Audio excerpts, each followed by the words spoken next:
हनुमानञ्जनासूनुः वायुपुत्रो महाबलः रामेष्ठफल्गुणसखः पिङ्गाक्षो मितविक्रमः उदधिक्रमणश्चैव सीताशोकविनाशकः लक्ष्मणप्राणदाता च दशग्रीवस्य दर्पः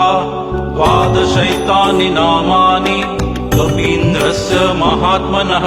स्वापकाले पठे नित्यम् यात्राकाले विशेषतः तस्य मृत्युभयं नास्ति सर्वत्र विजयी भवेत्। हनुमानञ्जनासूनुः वायुपुत्रो महाबलः रामेष्ठफल्गुणसखः पिङ्गाक्षो मितविक्रमः उदधिक्रमणश्चैव सीताशोकविनाशकः लक्ष्मणप्राणदाता च दशग्रीवस्य